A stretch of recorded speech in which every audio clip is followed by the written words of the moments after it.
कोई है नहीं घर में। हेलो, हाँ जी, ये क्या कर रहे हो अब ऐसे? थोड़ा इसके बारे में बताइए। ये बता रहे हैं कि 15वीं शताब्दी का ये महल हुआ करता था। हाँ, ये पहले पीछे पूरा महल था, ये सारा कितना बड़ा था ये? बहुत लंबा चौड़ा एरिया था। यहाँ से लेके वो पार्क, पीछे मंदिर है ना, शिव मंदिर देख रहे हैं आप, हाँ। वहाँ तक पूरा एरिया था। यहाँ से लेके सारा, यहाँ से पर लेके अभी तो कुछ भी नहीं दिख रहा है यहाँ पर। जी जी जी हाँ, अब ये हमारे सामने था, ये खंडर हो गया था ये सारा। अच्छा उसके बाद ये तोड़ के ये नई हवेली बन गई है अभी। अच्छा, तोड़ के उसी को तोड़ के ये बंगला बना उसी को तोड़ के, हाँ। है। उसको इस तरीके से छेड़ना अपने आप में ही एक बड़ी बात है। और इस तरीके से आरोप लगा है कि उदित प्रकाश जो हैं उन्होंने ये बंगला जो सामने आप देख रहे हैं उसको बनवाने के लिए मिल जाएगा यार ये।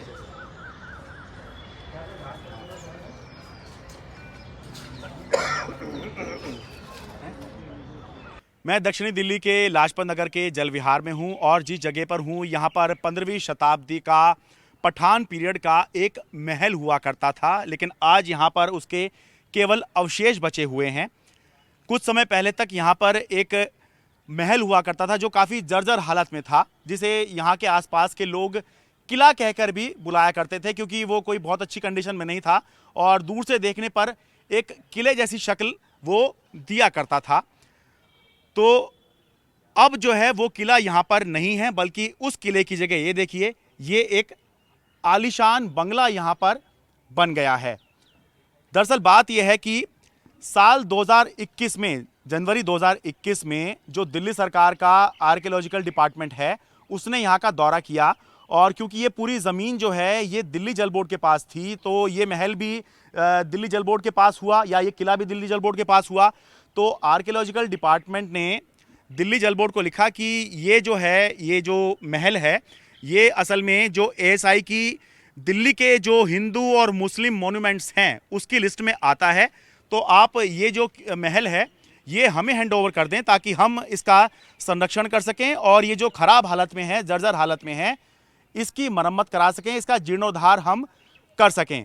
लेकिन इस साल जब जनवरी में आर्कियोलॉजिकल डिपार्टमेंट की जब टीम आई तो उन्होंने देखा कि यहाँ पर जो वो महल जिसको वो देख कर गए थे साल भर पहले, वो था ही नहीं, बल्कि उसकी जगह ये आलीशान बंगला यहाँ पर बन गया। तो दिल्ली सरकार का जो विजिलेंस डिपार्टमेंट है उसने दिल्ली जल बोर्ड के तत्कालीन सीईओ, 2021 के समय पे जो जल बोर्ड के सीईओ हुआ करते थे उदित प्रकाश राय, उनके ऊपर ये सारी जिम्मेदारी प्रथम दृष्टया डाली है। आरोप ये है कि दिल्ली जल बोर्ड के उस समय 2021 में जो सीईओ हुआ करते थे उदित प्रकाश राय, उनकी देखरेख में ये जो किला था इसको तोड़ा गया और यहाँ पर जो है उन्होंने अपने लिए एक आलीशान बंगले का निर्माण करवाया। और ये भी आरोप है कि जितने एरिया में रहने के लिए एंटाइटल थे उससे ज़्यादा का भी उन्होंने ये बंगला बनवा लिया। और ये जो मॉन्यूमेंट था, जो एक स्मारक था, जो 15वीं शताब्दी का पठान पीरियड का एक स्मारक था, उसको ज़मींदोज़ कर दिया और अब यहाँ पर वो महल या जो यहाँ की लोकल भाषा में किला है वो अब नहीं रह गया है। केवल एक ये दरवाजे जैसा एक स्ट्रक्चर यहाँ पर बचा हुआ है जो बहुत ही ख़राब हालत में है। और इसके तीसरे माले पर खड़े होकर मैं आपको ये रिपोर्टिंग दिखा रहा हूँ। तो अब केवल यहाँ पर ये ही बचा हुआ है। तो इसीलिए उदित प्रकाश राय को नोटिस भेजा गया है कि वो इस पर जवाब दें। आरोप है कि उन्होंने अपने आधिकारिक पद का, आधिकारिक पोजीशन का इस्तेमाल अपने निजी फ़ायदे के लिए किया और एक 15वीं शताब्दी का एक स्मारक, एक मॉन्यूमेंट जिसे महल कहकर एएसआई ने अपनी लिस्ट में रखा हुआ था, उसको तोड़कर अपने लिए एक इस तरह का आलीशान बंगला बनवाया। तो अभी ये नोटिस भेजा गया है उनको।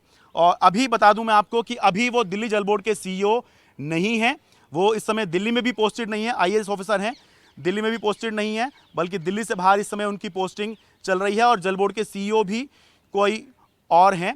लेकिन नोटिस उनको गया है, अब वो जवाब देंगे और बताएंगे कि किस तरह से यहाँ पर जो है ये तोड़ फोड़ हुई है और ये कैसे जो है यहाँ पर एक 15वीं शताब्दी के एक स्मारक को तोड़कर इस बंगले का निर्माण करवाया गया है।